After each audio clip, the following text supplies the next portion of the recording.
Olá, bem-vindo ao programa Projeto de Lei. O meu entrevistado é um deputado estadual do PSOL, é o deputado Hilton Coelho. Deputado, bem-vindo ao nosso programa, é um prazer tê-lo aqui. Prazer é todo meu, Fernanda.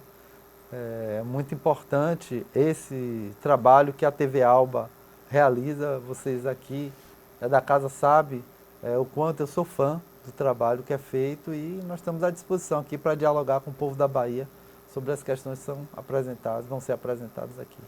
Deputado, a gente já vai iniciar falando a respeito da pandemia, né? Hoje nós estamos aqui, eu estou entrevistando o senhor de forma presencial, mas há quase 2 anos a vida da gente mudou.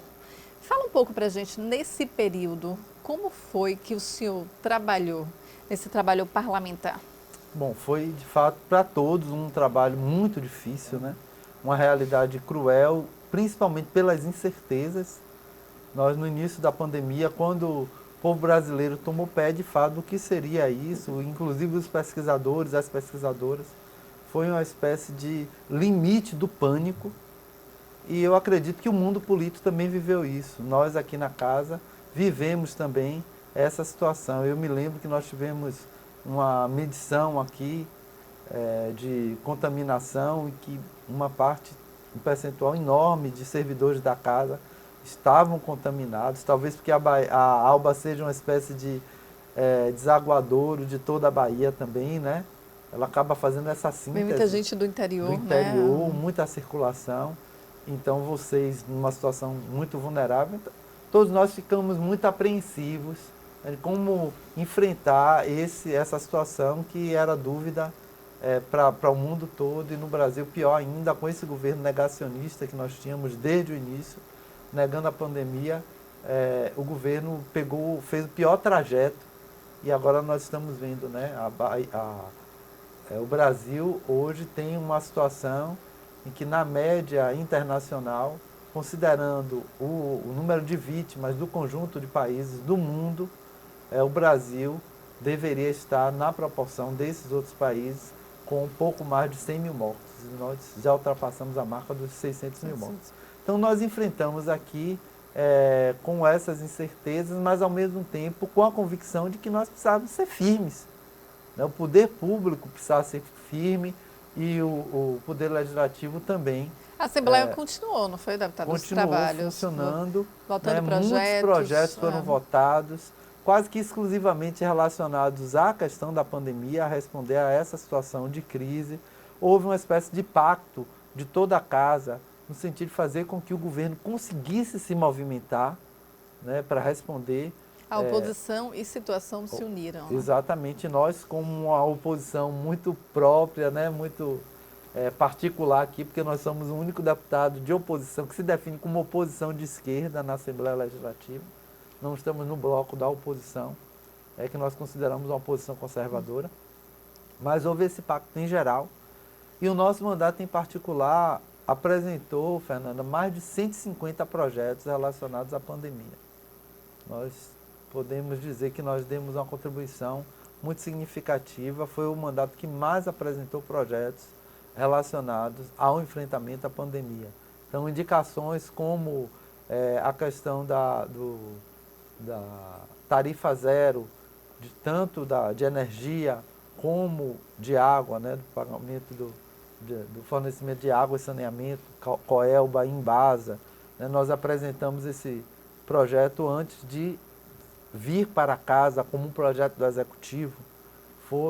Foi uma indicação nossa, que eu não quero dizer nem que foi uma indicação exclusiva, porque outros deputados podem ter feito também indicações, né? Mas projetos na área relacionados diretamente aos trabalhadores, da saúde também, né? Então, um conjunto de projetos que visavam responder a essa profunda crise que ficou evidente para todo mundo que o Brasil precisaria enfrentar.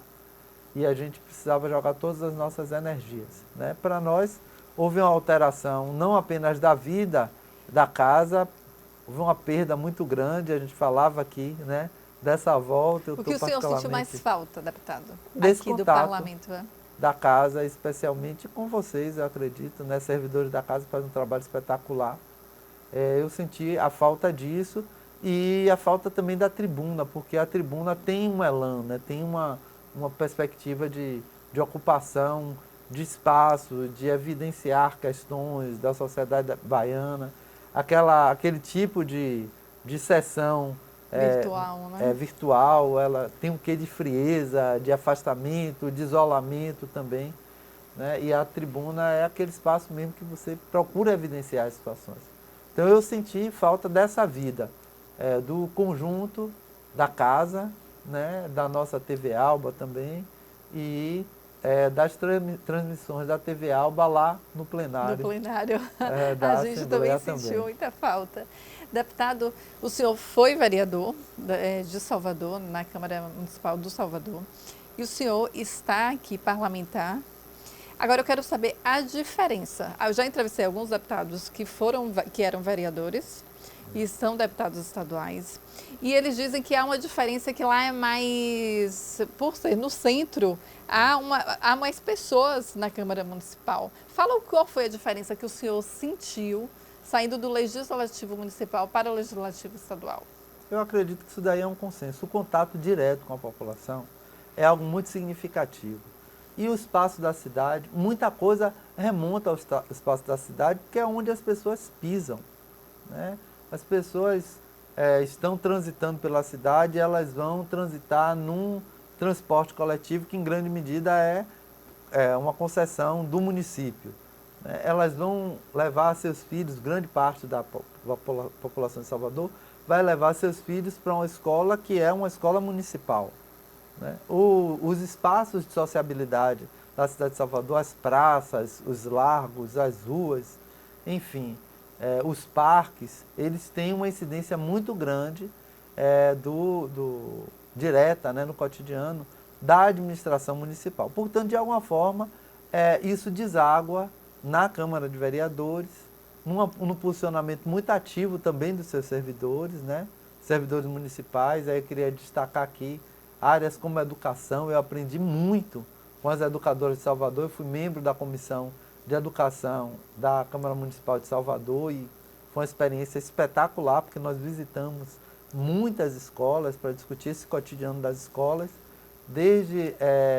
Fizemos desde essa movimentação de estar no dia a dia das escolas, até a participação nos debates sobre o plano municipal de educação, sobre o plano de carreira, os processos de mobilização, as mesas de negociação com a categoria, que é uma categoria magnífica. As educadoras do município de Salvador e educadores têm uma propriedade enorme que está em grande medida bloqueada, ao meu ver, né, por um poder público que não tem um real compromisso com a educação de qualidade, mas isso aí é um capítulo à parte. Mas eu estou dando esse exemplo da educação para dizer que muitos setores, né, os setores da saúde, a Guarda Municipal, o pessoal da Trans Salvador, né, um conjunto os servidores da própria Câmara Municipal, né, nós tínhamos uma ligação muito forte e eles interviam muito naquele espaço de galeria da Câmara. O que o senhor trouxe de experiência de lá para cá? Acho que esse contato direto com a população, através de setores organizados e através da relação com a população em geral. Lá se votava muito projeto, deputado? Muitos projetos. Muitos Mas projetos, antes de voltar aos projetos, Fernanda, eu acho que é uma coisa que eu gostaria de socializar com a população. Talvez você já tenha me visto em cima do carro de som, né, rodando pela cidade, né, que eram chamados gabinetes de rua. Nós fazíamos gabinete de rua e gabinete pelas ruas e audiências de rua, né, que eram atividades assim. O gabinete de rua, nós parávamos no local e conversávamos com as pessoas na praça sobre um tema da cidade. O gabinete pelas ruas, a gente rodava numa região chamando a população para um ponto de encontro para fazer esse diálogo. E as audiências de rua eram audiências fora do espaço dos auditórios, digamos assim, da Câmara de Vereadores.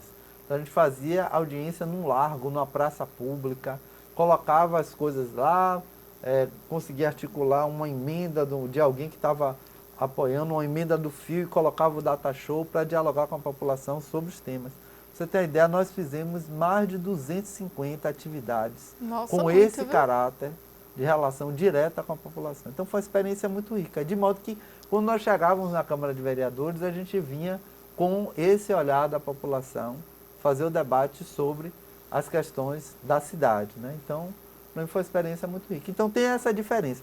Aqui na Alba, apesar de nós termos uma certa frieza maior desse contato direto com a população, Até pela distância, né? da distância, né? Foi uma coisa de alguma forma projetada também para ser assim, né? Apesar disso, nós estamos lidando com questões que são muito instigantes, né? A Bahia é um estado com potenciais assim maravilhosos, né? Rodar a Bahia e voltar para a Assembleia Legislativa para falar na tribuna sobre o que a gente viu é falar de uma pluralidade, né? De culturas, de potenciais econômicos, de demandas sociais também, né? E até de referências filosóficas, que é algo que é muito instigante. Então, acho que a Alba, de alguma forma, ela puxa para si, ela consegue sintetizar essa riqueza extraordinária que é a nossa Bahia, que é algo que pode ser muito bem explorado, né? E o trabalho de vocês é justamente isso, potencializar da voz dessa riqueza. Né? Deputado, eu já entrevistei alguns deputados que tinham o mesmo posicionamento, mas vem até mudando mais, que se vota mais projeto do Executivo do que do próprio Legislativo. Qual a opinião do senhor a respeito disso? Se na Câmara Municipal também era assim, se votava mais projeto do Executivo do que do próprio Legislativo? Eu acredito que se votava mais projetos do Executivo do que do Legislativo, mas não na mesma proporção que aqui na Alba. Lá se votava mais? Se votava, todos os dois, tanto a Alba Sim. como a Câmara de Vereadores, sim, votam mais projetos do Executivo do que dos parlamentares. Isso te incomoda? Mas numa proporção diferente. Lá na Alba se vota, ou na Câmara de Vereadores, se votava mais projetos dos vereadores, né, do que se vota hoje projetos de deputados aqui. Né? Lá se votava mais projetos de vereadores? Ainda que o número de projetos do Executivo fosse maior do que o de vereadores.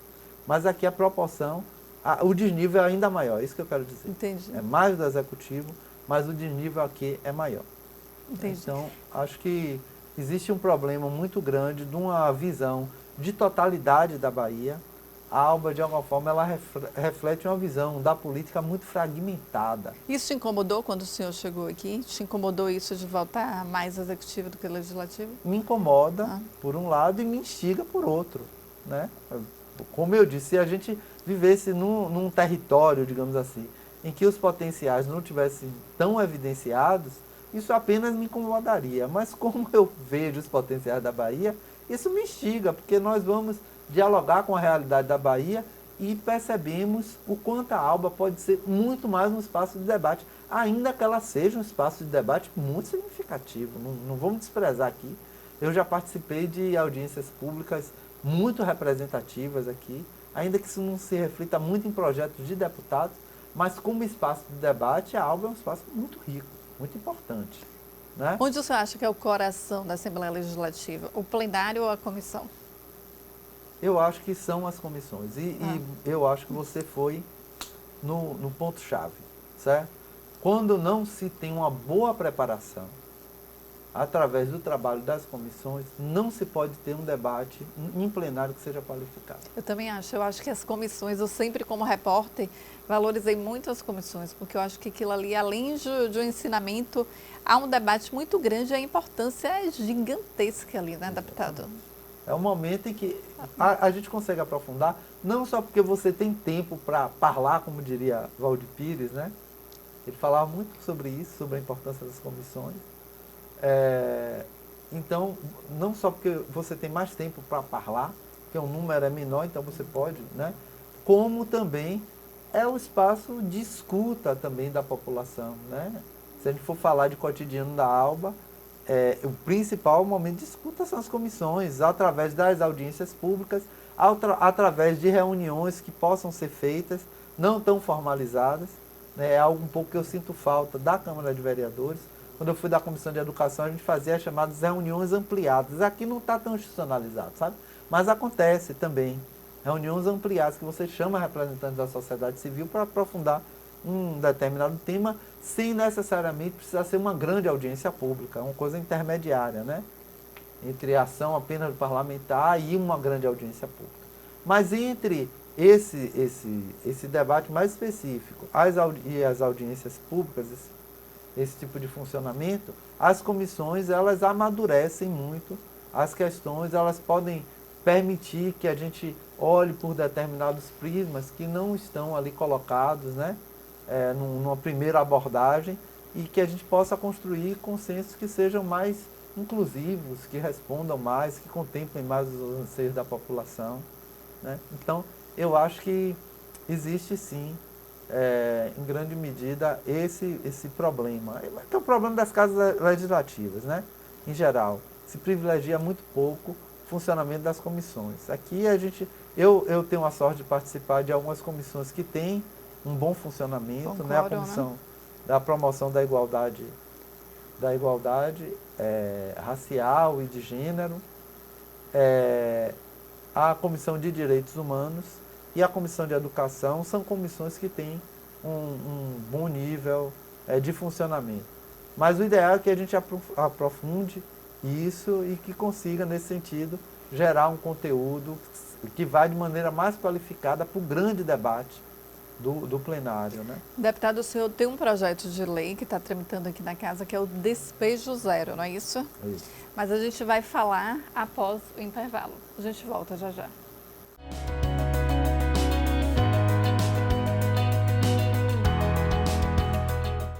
Voltamos com o programa Projeto de Lei com o deputado estadual Hilton Coelho.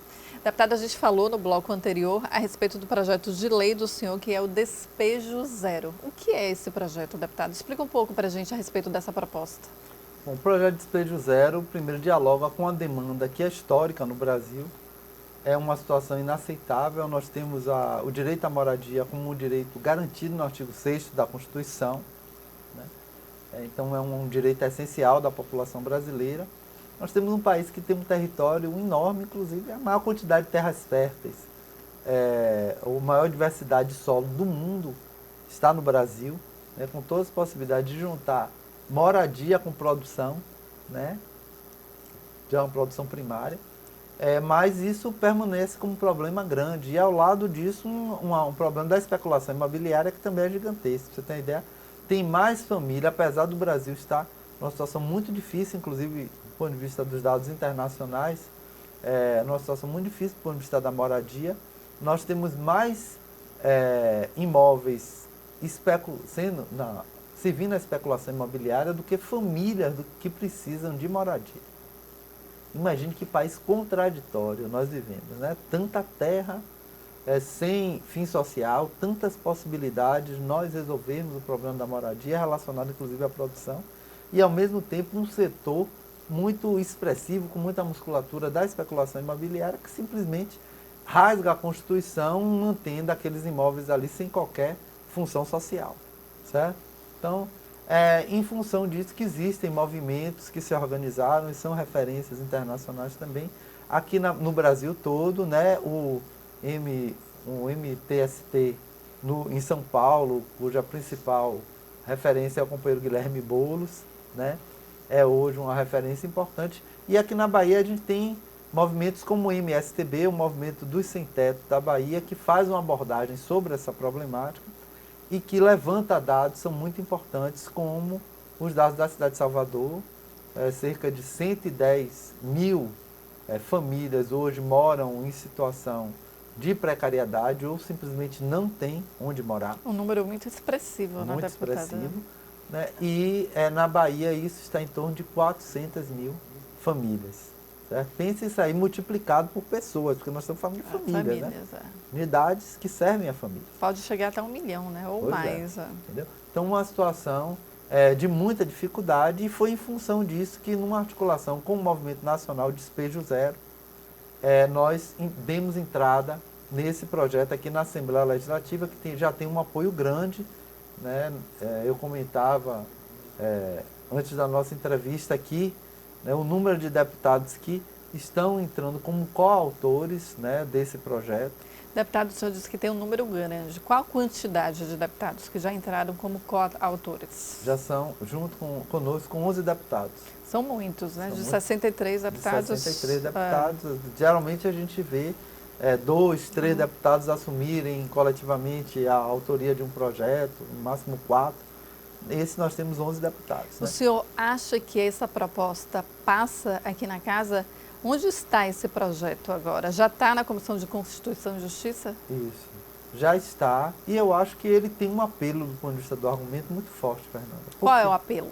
O apelo é o fato de nós estarmos num contexto de pandemia, né, em que a possibilidade de famílias serem jogadas ao relento, não terem condição de ter um teto para ficar, é uma condição extremamente perversa, já reconhecida pelo Supremo Tribunal Federal, né? O STF aprovou uma decisão proibindo esse tipo de despejo, né, no contexto de pandemia, e o movimento Despejo Zero conseguiu uma vitória também no Congresso Nacional, que foi aprovar o projeto nacional do Despejo Zero, né, que não é um projeto que responde a todas as dimensões, por isso o nosso projeto tem a propriedade, né, tem uma função hoje de fazer com que a Bahia dê uma segurança ainda maior para a sua população. Né? O nosso projeto ele define que essa proibição de despejos relacionados à reintegração de posse, né, mandatos de reintegração de posse e de despejo, e num diálogo muito forte com uma situação que está viva. Ainda ontem, eu fui na cidade de Santo Antônio de Jesus para participar de uma audiência pública promovida pela Defensoria Pública do Estado da Bahia, através da Ouvidoria Geral. Né? Um forte abraço para a nossa ouvidora, Sirlene Assis, que vem fazendo um trabalho espetacular em relação a diversas questões, em relação a essa também. Fizemos uma audiência em Santo Antônio de Jesus, que contou com a presença massiva dos vereadores da cidade, do prefeito da cidade, né, diversas instituições de representações de vários movimentos sociais também se solidarizando com a comunidade Nova Canaã, que foi uma comunidade que ocupou um terreno cuja propriedade tem sido reivindicada sem uma comprovação objetiva. Nova Canaã, o senhor fala onde? No interior? Em Santo Antônio de Jesus. Ah, sim. Na cidade de Santo Antônio de Jesus. Então, a Coelba, que hoje é dirigida por um grupo privado, né, estrangeiro, que é o Grupo Neoenergia, um grupo espanhol, simplesmente reivindica a área depois de 40 anos sem dar qualquer, né, sem a empresa ter dado qualquer função social. Mas isso aí não é uso capião, deputado? Não, nesse caso não, porque é uma empresa, né, seria a propriedade de uma empresa, não entendi, não é privado. Não é, entendeu? Então, não deu função social nenhuma para essa propriedade, e há 4 anos, portanto, se constituiu essa comunidade Nova Canaã, que está numa situação de incerteza muito grande.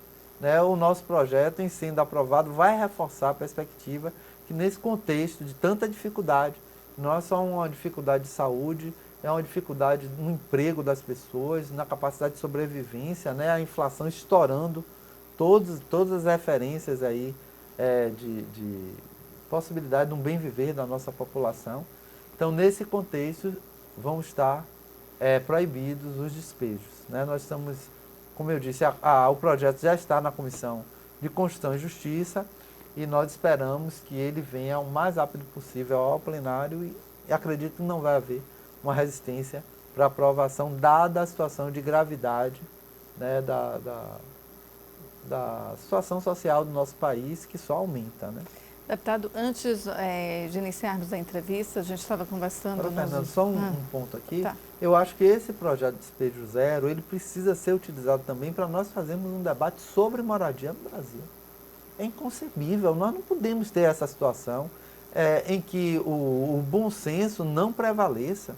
Né? Como é que nós temos esse país tão rico em biodiversidade, com tanta terra? Olha, nós temos município no estado da Bahia que, do ponto de vista do território, é 42 vezes maior que a cidade de Salvador. Imagine. Como é que nós podemos pensar, cogitar... A dimensão, né? Quando a gente olha o mapa do Brasil, não é? E É. olha a Europa, a diferença, né? A monstruosidade, né? Exatamente, é algo gigantesco. É gigantesco. E não é gigantesco só de terra, não, é gigantesco de terra fértil. Né? Quando a gente fala do semiárido baiano, por exemplo, que numa imagem antiga, né, numa projeção antiga, a gente pensava num território sem perspectiva. Hoje já foi comprovado que o solo do semiárido, né, é um dos solos mais férteis do mundo. É de fato um solo em que se plantando tudo dá, A terra até roxa, né? maçã, uva e morango. Eu sou de Irecê e comprovo o que o senhor está falando, Não é? né? Então esse potencial todo existe do ponto de vista da agricultura generalizado na Bahia, existe do ponto de vista da indústria que poderia surgir dessa agricultura. O senhor acha, então, que não se explora o que a Bahia tem para oferecer? Não, de forma nenhuma. Os potenciais da Bahia estão extremamente bloqueados e eu vou te dizer, extremamente agredidos também. É o que está se fazendo na Chapada Diamantina, no Oeste Baiano, no Sudoeste Baiano também, né, no Sul. Eu poderia dar todos esses exemplos concretos aqui para você, mas vou falar um pouco sobre o Oeste Baiano, né, que é a caixa d'água, ali, o Cerrado Baiano, da caixa d'água do São Francisco, o Rio da Integração Nacional, que tem um papel central para o abastecimento, inclusive, da cidade de Salvador de água, né? E se aprova outorgas de água de maneira generalizada e irresponsável, e o desmatamento numa ordem de 27 mil hectares. Gente, nós estamos falando aqui de 27 mil campos de futebol, de desmatamento, de uma vegetação extremamente preciosa, que sem ela não existe precipitação, não existe possibilidade. Uma vez acontecendo desmatamento, a gente não vai ter mais chuva na região. Sabe o que significa isso? O São Francisco pode secar. E nós não estamos vendo isso. O governo está licenciando essas empresas do agronegócio, né, para ocupar aquele território, quando a gente poderia ter uma pujante agricultura baseado no sistema agroflorestal, que é aquela perspectiva de você ter produção agrícola com abundância, qualidade, gerando floresta. Esses estudos já foram feitos aqui no Brasil, comprovados internacionalmente. O território da Bahia é um território privilegiado para a gente ver isso acontecer. E nada acontece, é o mais do mesmo, é só veneno, desmatamento, poluição dos nossos aquíferos, poluição do ar, poluição do nosso solo. O que é isso? Vamos desbloquear a nossa Bahia para a vida e torná-la uma referência para o Brasil e para o mundo. Isso é possível. Nós estávamos conversando sobre a região do cacau, já mudando um pouco, né, de território, mas falando do mesmo potencial, porque ele é generalizado na Bahia. Todo mundo aqui deve estar se perguntando como é que a Bahia ainda é responsável por 39% da produção de cacau do Brasil, e o grosso desse cacau é vendido in natura, né, para a Suíça fazer o que eles chamam de melhor chocolate do mundo e vender para a gente. O que é isso, É inaceitável, gente? Né? Por que você vai lá no sul da Bahia e você vai ter um chocolate produzido lá por pequenos empreendimentos, por cooperativas, que dá água na boca. Que são deliciosos. Já são deliciosos. Lá. Aliás, teve inclusive uma dessas iniciativas econômicas que ganhou o prêmio de melhor chocolate do mundo. Só que isso não se generaliza. Por que você não tem um polo de produção de chocolate no nosso sul da Bahia, quando o cacau está todo lá?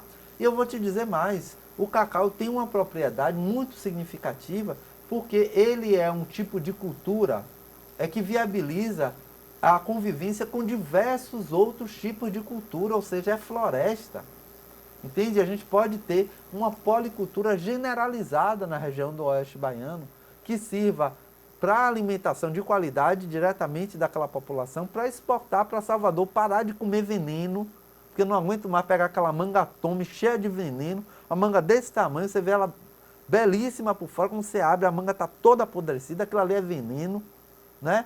Então nós estamos cansados desse tipo de coisa. A gente podia estar tendo um fornecimento com outro patamar e tendo uma rede de indústrias, que eu quero que seja principalmente uma indústria cooperativa, né? Para que o nosso povo usufrua do benefício movimentar a economia. Movimentar a economia, o recurso fica aqui, né? Essa história de empresa transnacional, o pessoal fica aqui, traz emprego para a Bahia, tal, aí dá aquele suporte de emprego, mas pega o dinheiro todo e manda para a matriz. Eu quero o dinheiro da nossa economia circulando aqui, para gerar mais possibilidades econômicas para o nosso povo.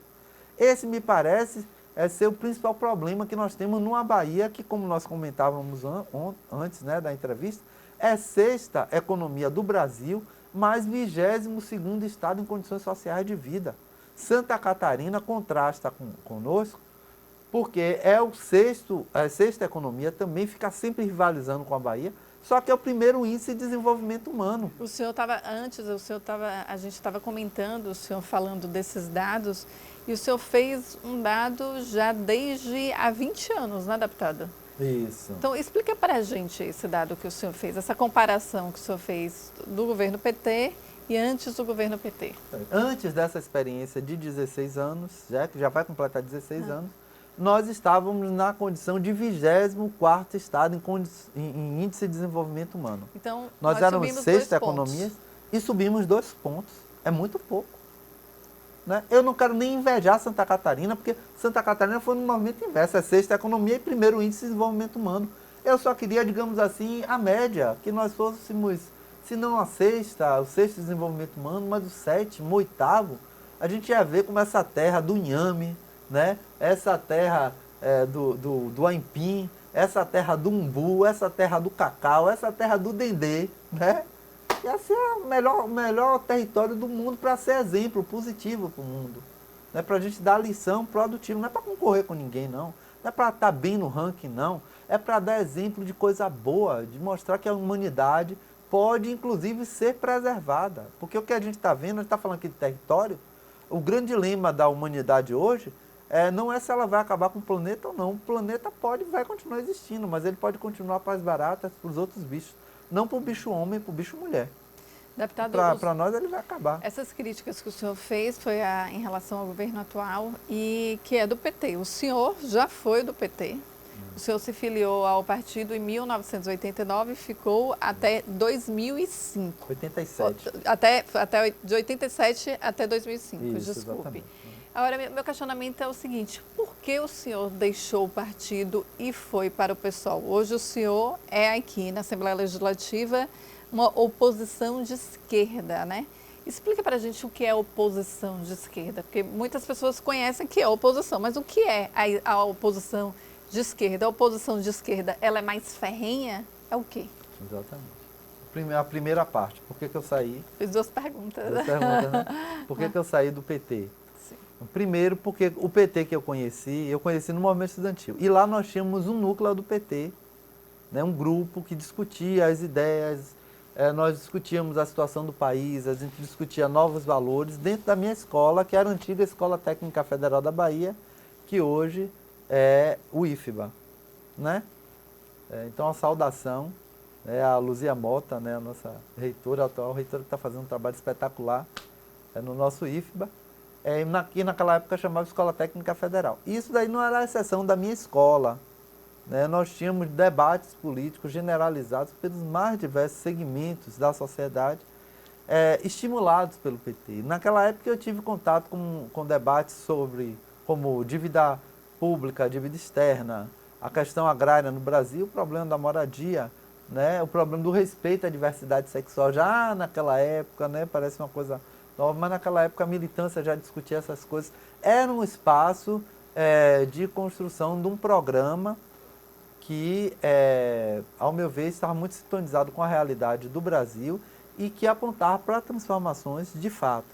O que aconteceu foi que houve uma metamorfose do PT e o PT deixou de ser PT.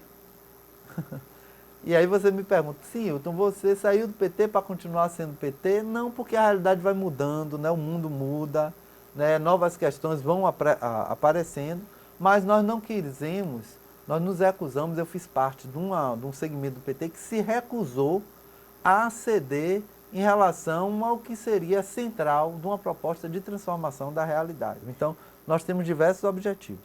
Fazer a disputa para derrotar Bolsonaro nesse processo eleitoral. Não é possível que o Brasil continue trafegando, né, por esse caminho de tragédia social, né, nacionalmente. Então, precisamos dar um basta nessa alternativa a Jair Bolsonaro, certo? E talvez a gente faça isso, vamos definir ainda com a candidatura própria a presidente da República, né, o companheiro Glauber Braga, que é deputado federal, já se dispôs a essa tarefa. Vamos defender um modelo, uma outra perspectiva de Estado que passa por uma candidatura forte para o governo do Estado, provocadora, que estimule o debate e por candidaturas também expressivas para a gente fazer uma bancada estadual e uma bancada federal também. Deputado, muito obrigada pela sua presença aqui no nosso programa Projeto de Lei. Acho que foi um papo muito enriquecedor e espero tê-lo novamente outras vezes aqui no nosso estúdio. Eu agradeço e fico muito satisfeito de participar um pouquinho dessa trajetória maravilhosa da TV Alba. Obrigada, deputado. A gente fica por aqui. Até o próximo programa.